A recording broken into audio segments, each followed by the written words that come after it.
quero agradecer ao presidente Caiado, da Câmara dos Vereadores, ao prefeito Eduardo Paes, ao Esquerdo, todo o trabalho e a dedicação que foi feita durante esse período para que a gente pudesse ter realmente a assinatura definitiva do potencial construtivo, finalizado hoje. Então o Vasco com direito, venda do potencial, é um marco na história do Vasco e a gente espera, obviamente, o mais rápido possível poder dar início às obras, realmente realizar o sonho dos torcedores vascaínos.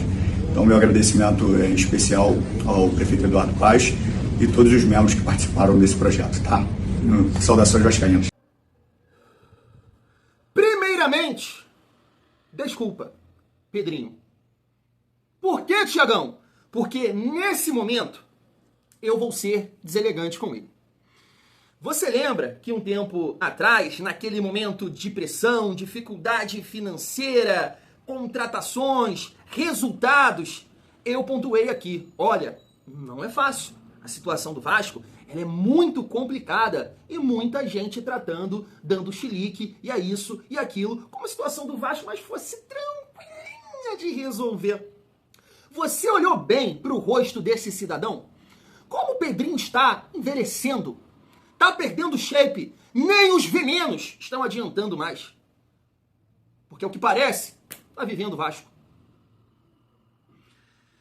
Ai, mas agora é sério. Deixando a brincadeira de lado.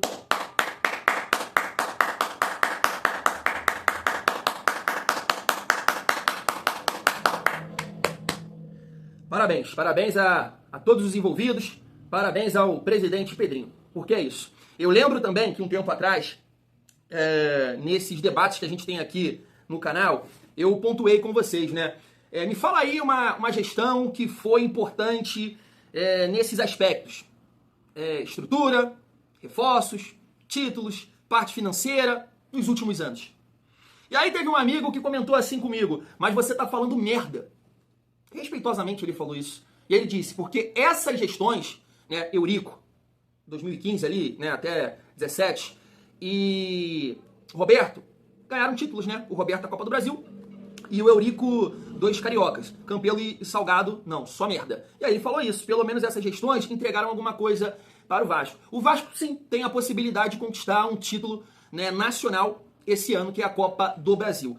Mas essa reforma, na minha opinião, na opinião do Thiagão, é como se fosse um título. Porque um título, ele traz um impacto muito positivo para a moral da torcida, para a torcida consumir ainda mais, traz benefícios, né, uma moral. Então a galera vai comprar camisa, vai consumir mais Vasco, vai viver mais Vasco, porque o vascaíno quer acabar com esse mundo, no bom sentido. Tá cheio de vontade para abalar as estruturas da terra.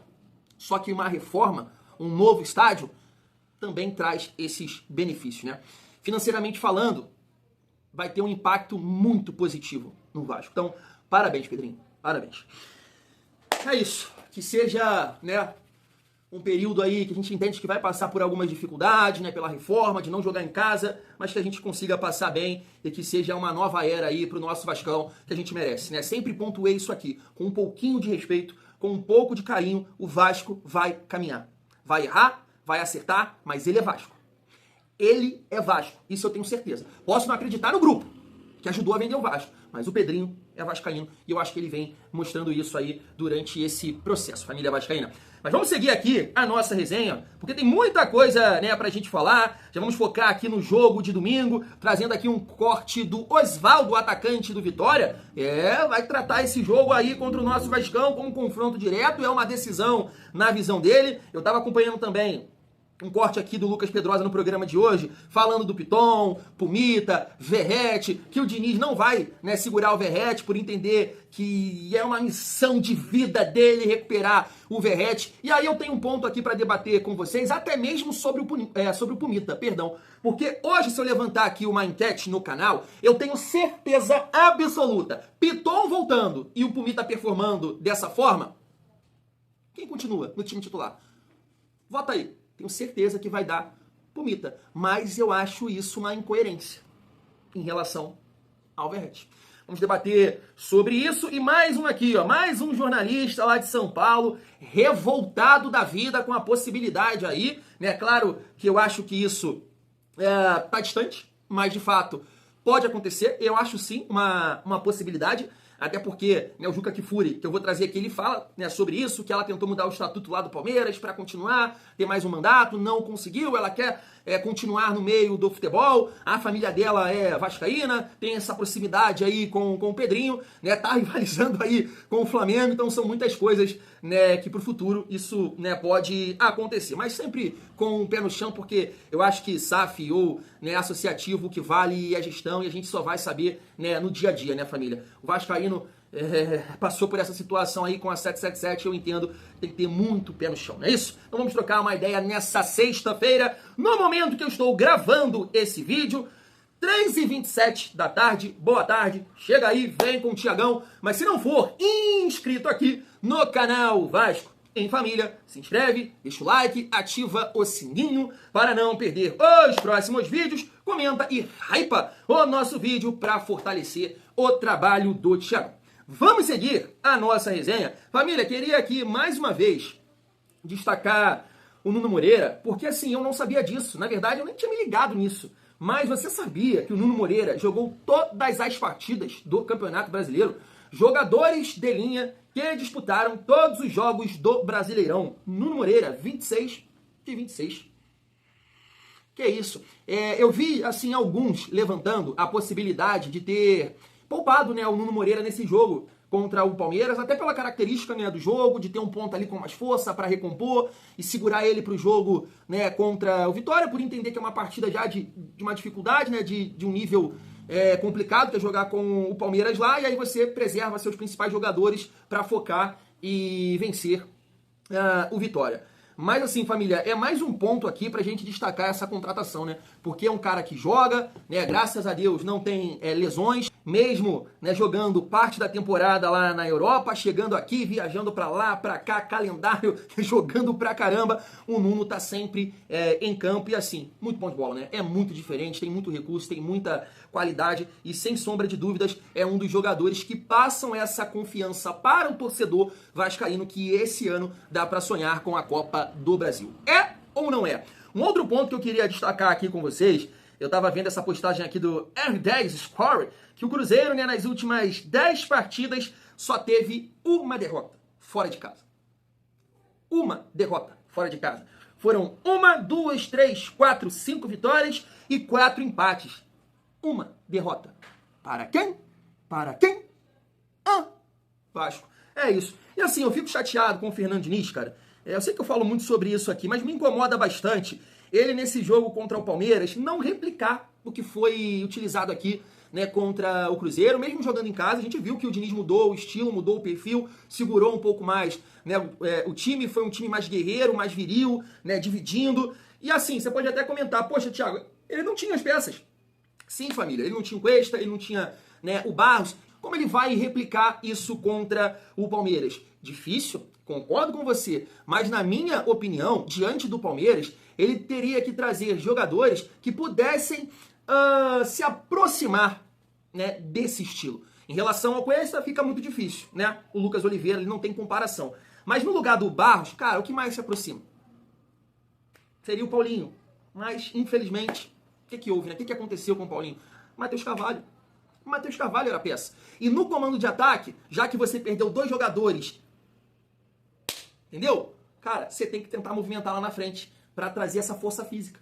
E aí, replicar o que deu certo ali contra o Cruzeiro. Ser um time intenso, ser um time que briga pelos espaços. Toda a tomada de decisão do Cruzeiro tinha alguém ali no cangote para atrapalhar, para dificultar. E contra o Palmeiras não. Uma liberdade. O que eu vou fazer com essa tal liberdade? Não dá, família. Não dá. Isso eu não entendo, às vezes, no nosso treinador Fernando Diniz.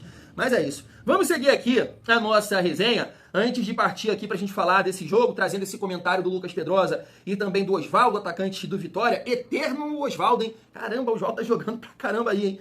Lembro dele lá no Ceará, passou pelo Fortaleza, São Paulo, é isso. Mas deixa eu passar aqui o Juca Kfouri falando dessa situação da Leila Pereira. Ó, voltado também, ó. Palmeiras. Tranquilo. Vai Ficou perder bom pro Palmeiras a rodada? O presidente tá indo pro Vasco, mas tudo bem. A gente pode falar disso, que é um negócio de maluco. Como ela gosta de conflito, é um negócio... Tava na cara. Tá tranquilo, tem um Mas vamos conflito, explicar tem algum melhor para quem conflito está aí? nos ouvindo? Sim, não, porque eu nós mesmo vamos- fiquei surpreendido. Imagino quem está nos ouvindo. A Leila vai pro VAR. Explicar tintim por tintim. Acabou de fazer um empréstimo de 80 milhões pro Vasco. Não vai poder continuar presidindo o É Palmeiras. vascaína. É vascaína. E ela é muito previsível. Muito previsível. Ela dizia que não queria ser candidata a presidente do Palmeiras enquanto fazia a gambiarra com Mustafa Contursi para poder ser candidata.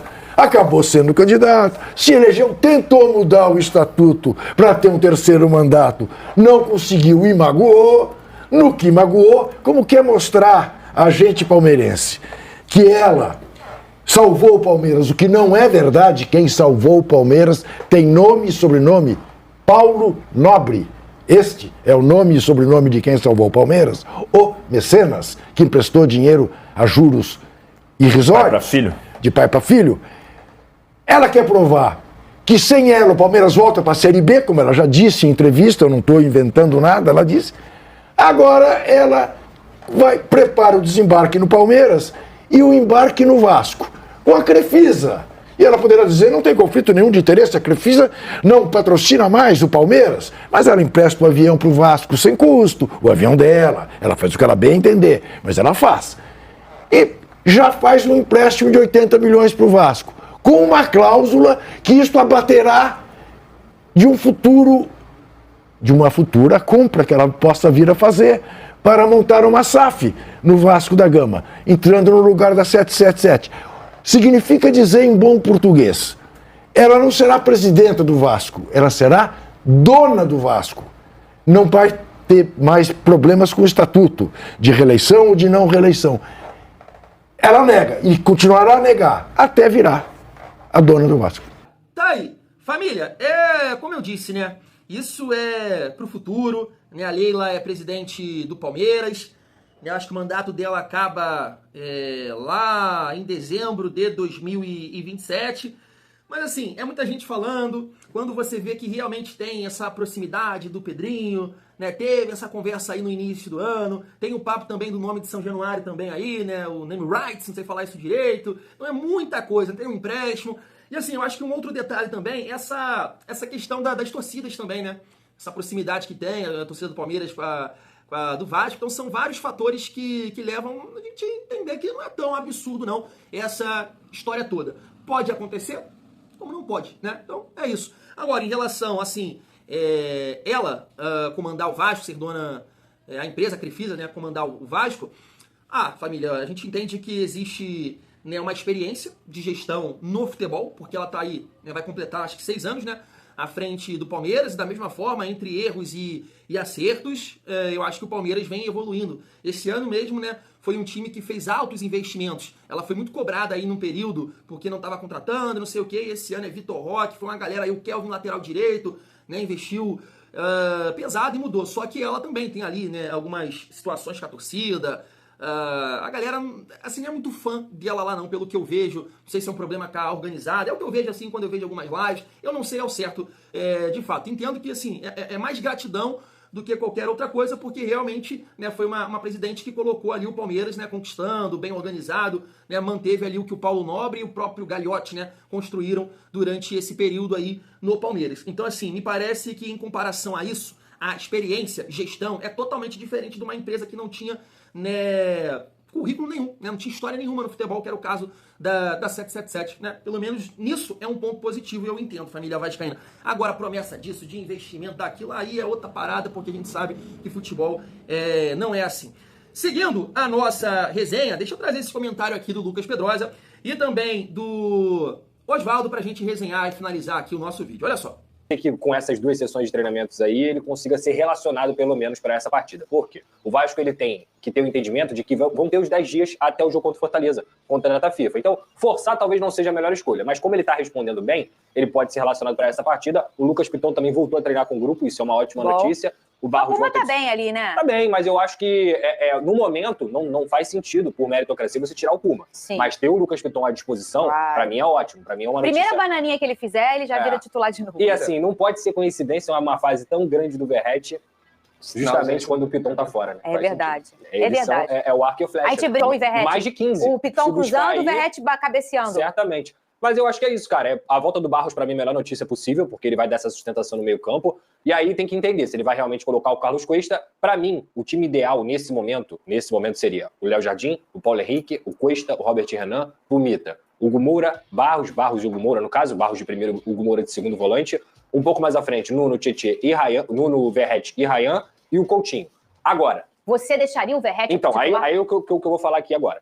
Eu entendo que para esse jogo, dentro de casa, seja até um cenário que favorece o Verratti. Favorece por quê? Porque o Vasco vai ter o controle do jogo, porque o Vasco vai colocar a bola na área, porque o Vasco vai ter produção e tudo mais. Então eu não vejo o Fernando Diniz tirando o Verratti para essa partida. Você consegue entender? Consigo. Talvez contra o Fortaleza fora de casa seja um cenário mais positivo. Apesar do gramado do Castelão ser ruim, você jogando fora de casa você precisa ter um pouco mais de pressão e válvula de escape. Mas também não seria nenhum absurdo se ele colocasse o Verratti no banco. O que eu duvido um pouco. Porque claramente ele tem uma relação com o Verratti que é muito positiva. E eu acho que ele quer recuperar a confiança do Verratti. Ele não quer tirar o Verratti. Como um confronto direto, assim como a gente viu também no jogo de hoje, né? Ano passado foi assim, times que estavam ali achando que não ia brigar e acabou caindo de divisão. E a gente vai continuar lutando. Já encurtamos a diferença para 3. Né? E temos aí mais uma decisão no domingo. Mais um jogo difícil, mas a gente vai continuar focado, trabalhando firme para sair dessa situação. Antes, deixa eu destacar essa postagem aqui, ó. O zagueiro Carlos Cuesta, o lateral esquerdo Lucas Piton e o volante Thiago Mendes treinaram normalmente com o restante do elenco do Vasco no campo no dia de hoje. Tá aí até a imagem, né, do Cuesta. Que isso, cara? Se eu ficar com esse shape aqui do Cuesta, eu paro, posso aposentar. Isso, o maluco tá fibrado. Mas é isso, família. Espero que, como assim, eu até não peguei o corte completo, né? Mas ali no início é o Lucas Pedrosa falando do Carlos Cuesta. Se o departamento médico, comissão técnica, entender que levar ele para o campo contra o Vitória não vai trazer nenhum tipo de risco de perder o jogador, ele vai jogar. Porque tem a data FIFA, então você vai conseguir recuperar melhor e aí ele volta, né, contra o Fortaleza, que também é uma partida muito importante. Então vamos aguardar se o Cuesta vai para o jogo ou não, né? Espero que a decisão, né, tenha muita convicção. Pode perder um jogador desse nível. Agora, em relação ao jogo contra o Vitória, família, a gente sabe que existe uma dificuldade de jogar ali contra o Jair Ventura. É um cara que fecha bem, busca, né, os contra-ataques. Eu tava vendo, né, alguns vídeos dos torcedores do Vitória comentando que no jogo de ontem, né, contra o Ceará, o Vitória foi muito mal, achou o gol e depois foi pressionado o tempo todo pelo Ceará. Mas no jogo contra o Grêmio, fora de casa, o Vitória foi bem, mas perdeu por 3-1. É isso, futebol tem dessas, né? Você performa bem num jogo, não ganha, você joga mal e ganha. Isso acontece direto. Mas o Vasco não pode dar mole, né? A gente tem que ganhar, até porque o empate seria muito negativo, até porque, né, o Vitória e o Vasco ficariam ali com 5 pontos de diferença. A derrota, nem quero comentar, então o Vasco precisa ganhar para conseguir, né, uma gordura ali em relação ao Z4. E pegando esse gancho aí do que o Pedrosa falou em relação, né, ao Piton, eu já falei isso aqui, né, com vocês. Eu defendo muito o Verratti no banco. Na minha opinião, tecnicamente falando, no momento, ele é um reserva do Vasco, independente de casa, fora, ele é um reserva do Vasco, mas que quando joga em casa, eu consigo entender, né, o Verratti. Tu vai construir mais, tem uma bola na área, beleza, eu consigo entender. Agora, fora de casa, em nenhuma hipótese, contra qualquer um. Vamos jogar contra o Fortaleza lá, o Verratti é bom, mas muito bom. Fora de casa não tem essa, independente do adversário ser frágil, fraco tecnicamente ou muito bom, você tem que competir. A galera colocou na conta aí dos 80 milhões, quem não me assistiu ainda, esse comentário que eu fiz, pega o jogo do Palmeiras e compara com o jogo do Juventude. E o presidente deles não emprestou 80 milhões pro Vasco, não. Vai lá e pega a mesma coisa, gente. Sem intensidade, sem força, perdendo todas as divididas e com 17 minutos estava 2-0 pro Juventude. Eu sei que lá foi um gol de pênalti, né? Piton pulou com o braço aberto, mas o segundo gol foi muito parecido com todos que o Vasco levou do Palmeiras. O cara gira lá, toca a bola nas costas do zagueiro do Vasco, o cara sai na cara do gol. Mesma coisa, mesma coisa. Qual é a coincidência desses dois jogos? Físico. Gente mole, muita gente mole dentro de campo. Você tem que conciliar, você não pode botar muita gente mole dentro de campo. Verratti, Coutinho, nesse jogo contra o Juventude foi Verratti, foi Coutinho, foi Thiago Mendes, foi Tietê. Não pode, tem que ter gente pra correr. O Vasco achou o equilíbrio com o Barros, por quê? Porque o cara traz essa vitalidade, gente. Olha uma dividida que ele ganhou contra o Cruzeiro, que provavelmente o cara ia dar o tapa e ia achar o corredor. Poderia sair uma jogadão, ele vem lá da casa do caramba, carreta, lateral. Aquela jogada que eu repercuti aqui com vocês contra o Flamengo, chega ali o lateral no fundo, faz o cruzamento pra dentro da área, o cara ia pegar sozinho, veio um Barros lá da casa do caramba, carreta, escanteio. Provavelmente o cara ia dominar, ia ser uma jogada perigosa. Tu acha que o Tietchan tem essa condição? Tu acha que o Jair tem essa condição? Tu acha que o Hugo Moura tem essa condição? E eu não tô falando de qualidade, eu tô falando de físico. Eu tô falando de característica. Tem jogadores que correm mais que outros. Tem jogadores que têm mais constância, conseguem percorrer mais quilômetros, mas não tem explosão. E o Diniz acha que todo mundo, né, vai cair nas falas dele. Não, pelo amor de Deus, Diniz. Não é só apatia. Não foi só apatia. Foi escolhas suas. Foi a mesma derrota para o Juventude. O que aconteceu contra o Palmeiras foi a mesma coisa contra o Juventude. Foi a mesma coisa no segundo tempo, quando ele tira o Hugo Moura, bota o Thiago Mendes com o Tietchan, o Vasco com 15 minutos do segundo tempo estava 2x0 pro Mirassol. A mesma coisa. Isso não pode ser coincidência. Isso não pode ser. Tá gritando, tá berrando. Quem acompanha o Vasco tá vendo, é só você pegar e analisar cada jogo. Infelizmente o nosso treinador em alguns momentos esquece. Né? Foi perfeito contra Botafogo, contra Flamengo. Perfeito não, né? Contra o Flamengo ele não foi perfeito não, e porque ele poderia ter segurado o Verratti e botar um jogador para atacar espaço. Mas contra o Cruzeiro, então, nada para falar, que com 9 minutos ele mexeu no Verratti. Agora, no jogo contra o Palmeiras... Mas é isso. Mas o ponto que eu quero é chegar aqui. Eu vejo o Lucas Pedrosa falar isso do Piton, e eu comento isso aqui, né? Porque você tendo o Verratti, o Piton ele é muito importante. Muito importante. O Pumita não consegue fazer esse fundo e, né, potencializar o Verratti, porque ele cruza de frente. E aí o zagueiro consegue, né, cortar essas bolas. E aí eu vejo assim uma incoerência, não vou falar no Diniz, tá? Mas em alguns torcedores, que nesse momento defendem o Pumita como titular. Certo? Você não defende? Beleza? Mas por que você defende o Pumita como titular hoje? Porque o Pumita teve o quê? Deixa eu chegar mais perto. O quê? Sequência. Sequência. Não é isso? Não é por isso que você defende o Pumita como titular? Então o Pumita jogou ali, Atlético, voltou a jogar contra o Botafogo no segundo tempo, Flamengo, Bahia, Cruzeiro, Palmeiras, sequência. E aí eu não consigo entender, no jogo contra o Santos, o Vasco fez tudo aquilo e aquele time não teve sequência. Você vê que existe uma incoerência nisso? Eu tô te convencendo, principalmente quem defende o Pumita como titular e o Verratti como titular. Você consegue entender ou não? Porque assim, se você colocar uma importância no gol, quem faz o gol, beleza, mas ele faz gol. Porque você não pode negar que o Piton, nesse período, principalmente em 24, com o Verratti, ele foi muito importante. Muito importante. Será que você tem o mesmo carinho com o Piton em relação ao Verratti? Essa defesa? Porque eu lembro aqui de vários lances. O gol contra o Atlético Paranaense lá, que levou o jogo para decisão de pênalti. Cruzamento de quem? Piton. O jogo contra o Atlético Goianiense, que o Vasco estava perdendo por 1x0. Cruzamento de quem? Piton. Tu vai achar uma porrada aí de lance que o Piton botou na cabeça do Verratti. Lá ele. Então será que você tem esse mesmo carinho com o Piton? Acredito que não. E aí eu acho que, como o Pedrosa falou ali, né, que o Diniz vai tentar recuperar, eu acho isso uma injustiça dentro de um grupo de futebol. Porque tem outros ali se dedicando, tem outros trabalhando. E se o momento não é legal, por que você não oportunizar quem tá, né, se dedicando também e tá jogando melhor? Porque ele deu sequência pro Pumita. Beleza, porque o Piton tá lesionado. Mas por que não dar sequência para aquele nível de atuação? E olha que eu nem estou defendendo o David, que eu não sou muito fã. Porque pra mim quem tem que jogar é Ryan, centralizado, e Andrés Gomes lá. Nuno e Coutinho. Esse é meu time. Mas você consegue entender uma injustiça nisso tudo aí, nesse processo? Pô, o Vasco foi muito bem contra o Santos e nunca mais aquilo se repetiu. Não se repetiu. Aquilo não teve sequência. O Verratti tá jogando aí, cara, sei lá, uns 20 jogos, uns 13 jogos que ele não marca gol com bola rolando. Se pegar o gol lá contra o Del Valle, dá uns 22 jogos, 2 gols com bola rolando. O último gol de cabeça do Verratti, o último gol de cabeça, e ele é o melhor nesse fundamento, foi contra o Del Valle, família. Foi contra o Del Valle, cruzamento do João Vitor. O Vasco não tá conseguindo conectar isso aí. E poucas são as vezes que ele consegue cabecear. Você conta no dedo aí agora, contra o Palmeiras teve até uma que ele cabeceou, né, no veio, legal, ele tentou, porque a galera tá focada nele.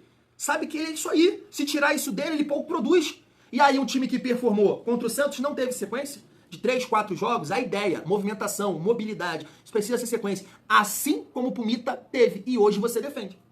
Mas você é contra barrar o Verratti. Você hoje defende o Pumita porque ele teve sequência.